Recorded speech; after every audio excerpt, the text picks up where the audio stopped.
Attention Alabama attorneys. I wanted to let y'all know about something that's happening live right now in the wild in the Alabama area. If you have Notaries Public and you have to get your bond renewed every year as they do, there's a local Alabama bonding company that had their email get hacked. And they sent emails out to, it appears, their entire customer base, prompting them to try to download documents.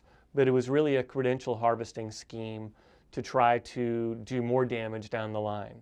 So I'm going to take you through this, what it looked like, because we had 3 of our legal clients all get this same type of email at the same time. And some it tricked, some it didn't.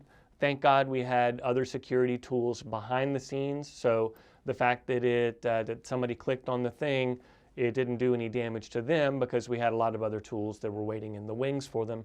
But I'm sure some people got popped because of this, and it's probably not pretty. So let's dig into it, and I'll take you through what this looked like. So this email is a legitimate email-ish. By legitimate, I mean it came from a real email user's account, but it came from the compromised account.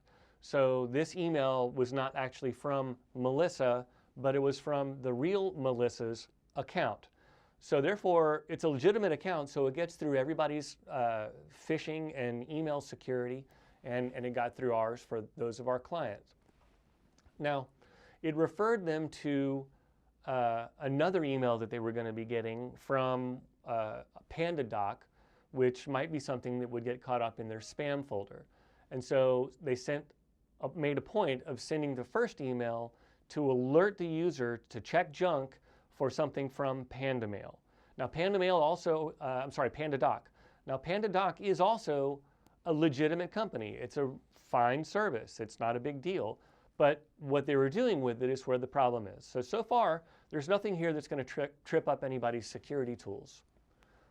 Now, here's where it starts getting interesting.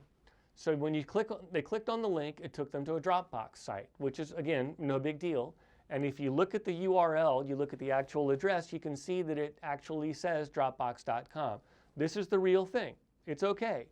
But then when you click on the attachment, it took them somewhere else. It didn't actually take them and download an attachment. It took them to another page where it prompted them to do the old Cloudflare verify you're a human thing. And again, on its face, that's not that unusual a thing, but look at the actual address up in the screen. We've got it underlined here. I've never seen anything like that. I don't know what that is. I've never heard of that company, but it sure ain't Cloudflare and it sure ain't Microsoft. So here's where the first alarm bells should have gone off in a user's head. But again, this is very crafty, so it doesn't surprise me that it didn't, because people are busy, they're in a hurry. And it was coming from an expected source, a trusted source. So next, when you click on that, you see this Microsoft login that they got. And you can see it looks normal. But again, if you look at the address, you'll see that it is not Microsoft. The normal Microsoft Online login looks a good bit different. It looks something like this. And you'll notice, oh golly, it's at microsoftonline.com. That's the legitimate one. This one was just pretending to be. And also the links that it showed there besides the login link, like need an account, create one, or don't know, or can't access your account, those links didn't work. So if you moused over it, they didn't even show that they went anywhere. So that's another telltale sign that something is up. So if you put in your actual credentials there, the Microsoft credentials, your username and your password, it didn't do anything, but behind the scenes, as soon as you clicked submit, they took those credentials and went and tried to log into the real Microsoft account using your credentials and log in as you.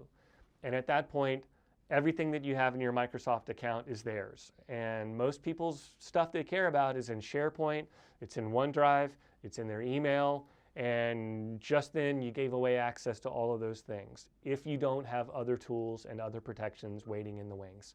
Again, thankfully, we did for our clients, and our security team was able to catch it, stop it, reverse it before any further damage was done. But I just know that there are going to be people out there that didn't have us.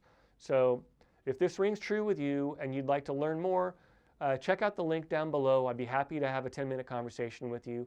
because we want to make every day safer from cybercrime.